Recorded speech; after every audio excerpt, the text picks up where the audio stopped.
நமது இன்றைய பகுப்பாய்வு 27 ஜூலை 2026 முதல் 11 டிசம்பர் 2026 வரை இயங்கும் 138 நாட்கள் கொண்ட காலகட்டத்தை அடிப்படையாக கொண்டது. இது மிதுன ராசி மற்றும் மிதுன லக்னத்தில் பிறந்தவர்களின் வாழ்க்கையின் முழு திசையையும் தீர்மானிக்கும். நாம் முக்கியமாக 2 பெரிய கிரக நிகழ்வுகளை படிப்போம். முதலாவதாக, கர்மா மற்றும் நீதியின் கடவுளான சனி பகவான் வக்ரமடைவது. இரண்டாவதாக, தேவகுரு குரு பகவான் தனது உச்ச நிலையில் இருந்தபடி ஒரு சிறப்பு பார்வையை ஏற்படுத்துவது.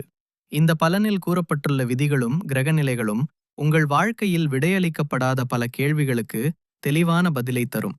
எனவே ஒவ்வொரு குறிப்பையும் ஆழமாக புரிந்து கொள்வது அவசியம்.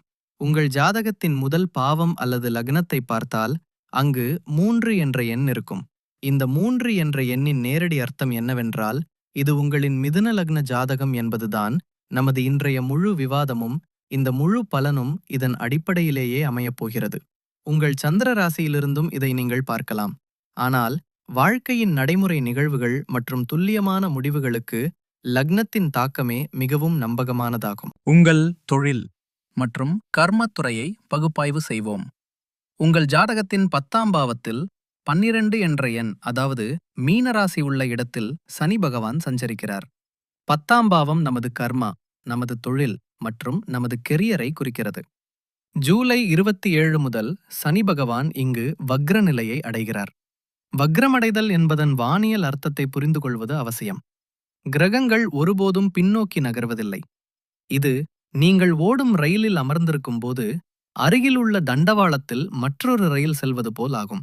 வேக வித்தியாசத்தின் காரணமாக அந்த ரயில் பின்னோக்கி செல்வது போல் தோன்றும். இது வெறும் பார்வை மயக்கம் மட்டுமே. ஆனால் வேத ஜோதிடத்தில் இதன் தாக்கம் மிகவும் ஆழமானதும் துல்லியமானதும் ஆகும். மகரிஷி பராசரர் அவர்களின் மிகவும் தெளிவான மற்றும் பழமையான விதி என்னவென்றால், வக்ரமடைந்த கிரகம் எப்போதும் உச்ச கிரகத்திற்கு சமமான பலனை தரும். மேலும் ஒரு கிரகம் வக்ரமடையும் போது சேஷ்டா பலம் என்று அழைக்கப்படும் அதன் சிறப்பு பலம் மிகவும் அதிகரிக்கிறது.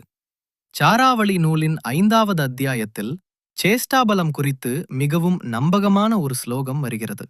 அதில் குவச்சித் ராஜ்யம், குவச்சித் பூஜாம், குவச்சித் திரவ்யம், குவச்சித் யஷஹ் என்று எழுதப்பட்டுள்ளது. இதன் நேரடி அர்த்தம் என்னவென்றால், ஒரு கிரகத்தின் சேஷ்டாபலம் இவ்வளவு அதிகரிக்கும் போது அது ஒரு நபருக்கு சில நேரங்களில் மிகப்பெரிய பதவியையோ அல்லது அதிகாரத்தையோ கொடுக்கலாம்.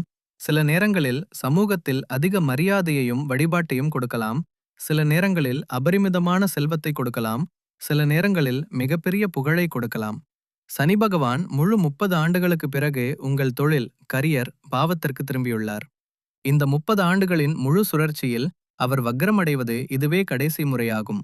இதன் பொருள் என்னவென்றால், கடந்த 30 ஆண்டுகளில் நீங்கள் செய்த கர்மாக்கள், தவறுகள் எதுவாக இருந்தாலும் இது அவற்றின் முற்றிலும் இறுதியான மற்றும் மிகப்பெரிய மதிப்பாய்வுக்கான நேரமாகும்.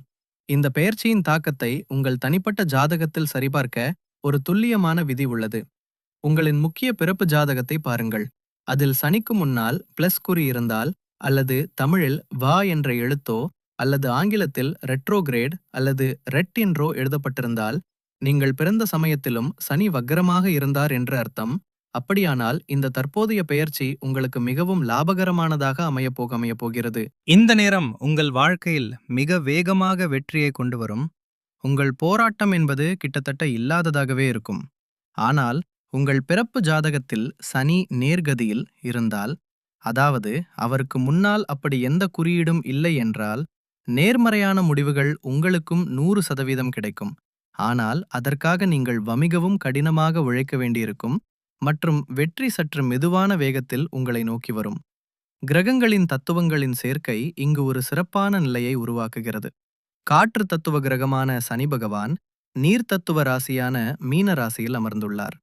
காற்றும் நீரும் சந்திக்கும் போதெல்லாம் இயல்பாகவே குமிழிகள் எழும், நுரை உருவாகும். இது அதிகமாகிவிட்டால் நீரில் பெரும் கொந்தளிப்பு ஏற்படும். ஒரு வாகனத்தின் சக்கரத்தில் அதிக காற்று நிரப்பப்பட்டு அது சாலையில் கட்டுப்பாடின்றி குதித்துச் செல்வது போல உங்கள் 10ஆம் பாவத்திலும் இதே கொந்தளிப்புதான் நடக்கப் போகிறது. உங்கள் தொழில் மற்றும் பணியிடத்தில் அதிக நிலையற்ற தன்மை இருக்கும். இந்த நேரம் உங்களுக்கு ஒரு மாயையை உருவாக்கும். நீங்கள் மிகவும் கடினமாக உழைப்பதாகவும் இரவு பகலாக ஓடுவதாகவும் தோன்றும். ஆனால் முடிவுகள் உங்கள் எதிர்பார்ப்புக்கு ஏற்ப வராது. ஆனால் இந்த தோல்வி ஒரு மாயை மட்டுமே. இந்த நேரத்தில் நீங்கள் செய்யும் இந்த போராட்டத்தின் மிகவும் உறுதியான மற்றும் மிகவும் நேர்மறையான முடிவுகள் டிசம்பர் மாதத்தில் உங்களுக்கு முழுமையாக கிடைக்கும். பணியிடத்தில் தற்போது நீங்கள் எந்த நிலையில் இருந்தாலும், எந்த வகையான ஆக்ரோஷம் அல்லது உற்சாகத்திலும் எந்த முடிவையும் எடுக்க வேண்டாம். நீங்கள் வேலையில் இருந்தால், அங்குள்ள எதிர்மறைத்தன்மையால் தொந்தரவடைந்து, அல்லது உங்கள் தந்தை அல்லது நண்பர்களின் அறிவுரையை கேட்டு திடீரென்று வேலையை விட்டுவிட்டு வியாபாரத்திற்கு செல்லும் எண்ணத்திலிருந்தால் நின்றுவிடுங்கள். அவசரமும் ஆக்ரோஷமும் சனி பகவானுக்கு முற்றிலும் ஏற்புடையதல்ல. யோசிக்காமல் உணர்ச்சி வசப்பட்டு ஏதாவது ஒரு அடியெடுத்து வைத்தால் சனி பகவான் உடனடியாக உங்கள் வேலையை தடுத்து நிறுத்துவார். நீங்கள் பெரும் நஷ்டத்தை சந்திக்க நேரிடும். நீங்கள் இருக்கும் இடத்திலேயே நிலையாக நில்லுங்கள். ஆம், நீங்கள் ஏற்கனவே வியாபாரத்தில் இருந்தால், அல்லது நிலம், சொத்து, கட்டுமானம், இரும்பு, எஃகு, போக்குவரத்து அல்லது தகவல் தொழில்நுட்பம் போன்ற துறைகளில் நீண்ட காலமாக ஏதேனும் உறுதியான திட்டத்தை வைத்திருந்தால், இந்த நேரம் உங்களுக்கு மிகப்பெரிய வெற்றியை தரும். பாவம் மற்றும் கிரகத்தின் உறவில் மற்றொரு விதி என்னவென்றால், ஒரு கிரகம் ஒரு பாவத்தில் அமரும்போது அது ஒரு வாடகைதாரரைப் போல செயல்படுகிறது. வாடகைதாரர் அந்த வீட்டை உரிமையாளரை விட அதிகமாக பாதிக்கிறார், ஏனெனில் அவர் தானே அங்கு வசிக்கிறார். சனி பகவான் 10ஆம் பாவத்தின் வாடகைதாரர். அவர் இங்கிருந்து போலி மற்றும் ஆடம்பரமான விஷயங்களை முழுமையாக அகற்றி விடுவார். வேலையில் நாம் அடிக்கடி ஒரு இயந்திரம் போல் செயல்பட ஆரம்பிக்கிறோம். இது தசை நினைவாற்றல், மசில் மெமரி என்று அழைக்கப்படுகிறது. வெங்காயத்தை பார்க்காமலேயே நறுக்குவது போல. சனி பகவான் வக்ரமடைந்து உங்கள் இந்த பழக்கத்தை உடைப்பார். அவர் உங்களை இயந்திரம் போல் வேலை செய்வதை தடுத்து, உங்கள் தொழில் வாழ்க்கையின் ஆழத்திற்குச் சென்று அதை மேம்படுத்த உங்களை கட்டாயப்படுத்துவார். இந்த நேரத்தில் உங்கள் அலுவலகத்தில் உங்கள் அதிகாரிகளுக்குள் பாதுகாப்பற்ற உணர்வு நிறைய இருக்கும். எனவே நீங்கள் மிகவும் ராஜதந்திரத்துடனும் புத்திசாலித்தனத்துடனும் செயல்பட வேண்டும். உங்கள் ஈகோவை முற்றிலும் ஒதுக்கி வையுங்கள். அலுவலக அரசியல் மற்றும் மற்றவர்களைப் பற்றி புறம் பேசுவதிலிருந்து உங்களை முற்றிலுமாக விலக்கி வைத்துக் கொள்ளுங்கள்.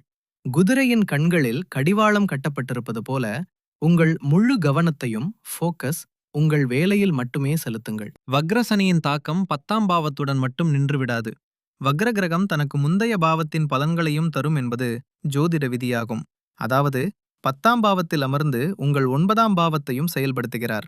இதோடு மிதுன லக்னத்திற்கு சனி 8 மற்றும் 9ஆம் பாவங்களின் அதிபதியாகவும் இருக்கிறார். 8ஆம் பாவத்தின் சக்தியால் திடீரென பெரும் வேலைப்பளு உங்கள் மீது வரலாம்.